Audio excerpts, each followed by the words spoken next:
नवाज शरीफ कहते हैं खिलंडरों के टोले को मुसल्लत करके हंसते बसते पाकिस्तान को तबाह बर्बाद कर दिया गया। साबिक चीफ जस्टिस साकिब निसार, आसिफ सईद खोसा और असमत सईद पाकिस्तान के मुजरिम हैं।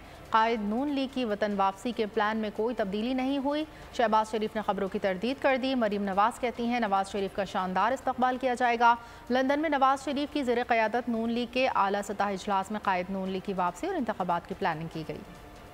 नवाज शरीफ की वापसी और इंतखाबात की प्लानिंग। लंदन में नून लीग का आला सतह इजलास। कायद नून लीग की ज़ेर सदारत मीटिंग में शहबाज शरीफ, मरियम नवाज, इसहाक डार और दीगर सीनियर रहनुमाओं ने शिरकत की। नवाज शरीफ ने कहा कि 2017 के हंसते बसते पाकिस्तान को साजिश के तहत तबाही के दहाने पर ला खड़ा किया गया और फिर एक खलंडरों का टोला मुल्क पर मुसल्लत कर दिया गया। इस साजिश में शामिल तमाम किरदारों को कैफरे किरदार तक ना पहुँचाया गया तो मुल्क आगे नहीं बढ़ सकता। नून लीग के सदर शहबाज शरीफ ने इजलास से पहले सहाफियों के सवालात पर बताया कि नवाज शरीफ की वतन वापसी की तारीख में कोई तब्दीली नहीं हो रही। वो मियां नवाज साहब ने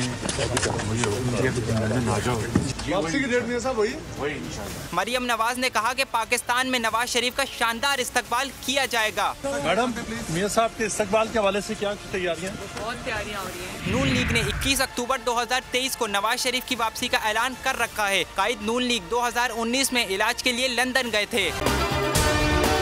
अगर आपको ये वीडियो पसंद आई है तो हमारे चैनल को सब्सक्राइब कीजिए और बेल आइकन पर क्लिक कीजिए। सब्सक्राइब करें और बेल दबाएं ताकि कोई खबर रह न जाए।